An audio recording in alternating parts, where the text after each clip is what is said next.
nome é Carla, sou professora de História e nesse vídeo abordaremos o capítulo 10, o Império Bizantino, Igreja Bizantina e Influências Culturais, que se encontra no volume 3, nas páginas 16 a 28 do seu livro didático da editora Aprende Brasil. Como vimos na aula anterior, Constantinopla era um grande centro urbano e cultural, bem como algumas outras cidades do Império. Uma das grandes formas de demonstração cultural e artística eram normalmente relacionadas à religião, como nós veremos. A religião era muito presente entre a população, fazendo parte de sua vida e cultura, havendo por todas as províncias igrejas e mosteiros onde os monges viviam, estudavam e meditavam. Os mosteiros eram exclusivos aos homens, até o século X, quando a Igreja autorizou o funcionamento de mosteiros para as mulheres. Mas, mesmo assim, elas não podiam ser sacerdotes. Podemos ver a imagem de um desses mosteiros, o de São Dionísio, na Grécia, que se encontra no seu livro na página 22. A igreja era comandada pelo patriarca escolhido pelo imperador, responsável por dirigir os bispos, fiéis e monges, bem como também a administração de documentos, os estudos da igreja, leitura da Bíblia e adoração às imagens dos santos. Nesse período, a imagem da Virgem Maria era a que mais se destacava. Predominava no Império Bizantino o cristianismo, sendo a religião oficial do império. Os imperadores se consideravam defensores da igreja, sendo ela parte da composição do próprio Estado, perseguindo por diversas vezes manifestações religiosas contrárias a que eram a cristã. No QR Code de vocês, que se encontra na página 24 do livro, vocês podem aprofundar um pouco mais sobre essa religiosidade no Império Bizantino. A interferência dos imperadores na igreja era tamanha que a mesma não tinha liberdade em escolher seus líderes ou suas diretrizes. Esse modelo foi chamado de Cesaropapismo, termo que une a palavra César, que está relacionado aos imperadores romanos, na época do Império ainda, e Papa, líder da igreja. Sendo assim, o imperador não só era líder do Estado, mas também responsável pelas decisões religiosas. A Igreja Católica tinha uma unidade em todo o Império Romano, mas, com o passar do tempo, as diferenças políticas e culturais entre o Oriente e o Ocidente romanos, além do patriarca, que deveria ser subordinado ao Papa, líder da Igreja, sofrer grande influência do imperador bizantino, começaram a desestruturar essas relações. Essas relações entre o imperador e a Igreja foram ficando cada vez mais estreitas, chegando ao seu limite no século XI, onde há uma separação definitiva entre as igrejas do Ocidente e a do Oriente. Em 1054, com o apoio do imperador, o patriarca de Constantinopla rompeu com a autoridade do Papa, e as igrejas se separaram definitivamente.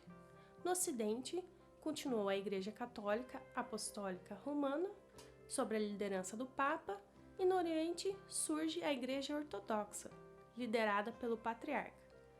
Esse rompimento nós chamamos de Cisma do Oriente. Os confrontos com outros povos também foram importantes para a própria fortificação da Igreja Ortodoxa. Os bizantinos tiveram uma série de confrontos na região do leste da Europa.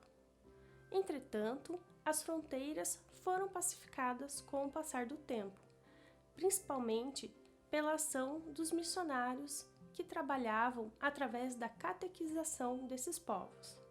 A aproximação através da religião entre bizantinos e os habitantes do leste europeu foi fundamental para aproximar social, comercial e politicamente diversos povos do Oriente, colaborando para a construção de uma identidade bizantina.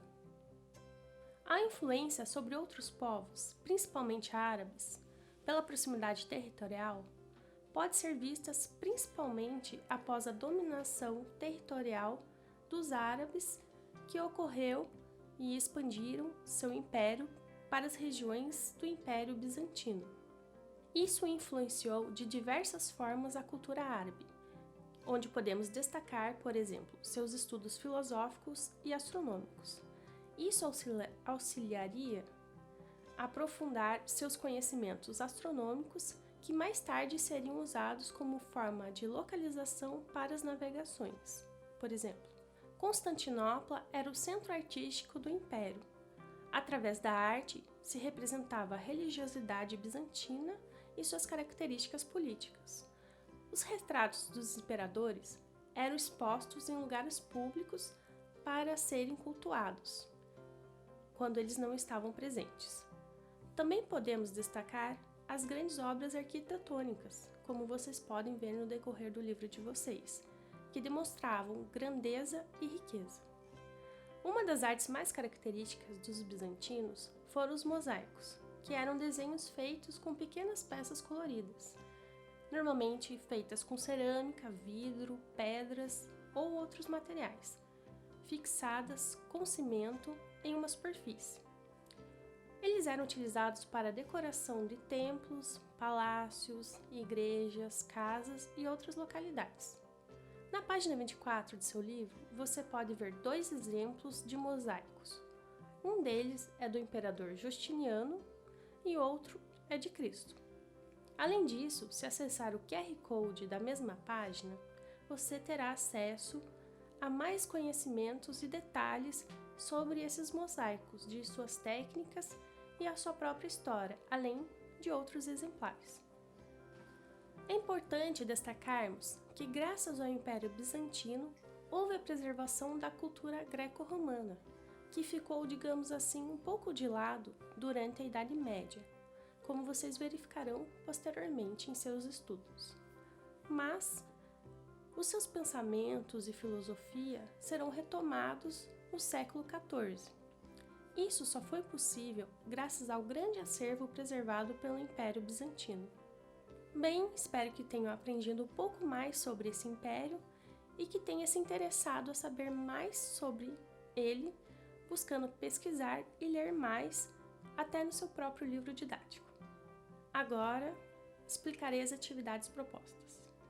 Eu selecionei 2 atividades para vocês realizarem, que se encontram nas páginas 21 e 26 do livro didático. Atividade número 1, vocês vão interpretar um documento. Ao lerem um trecho de um livro do historiador, vocês vão ter que responder 3 questões, que são ligadas à cidade de Constantinopla. A segunda atividade, vocês também vão interpretar um documento. Está relacionado à Basílica de Santa Sofia.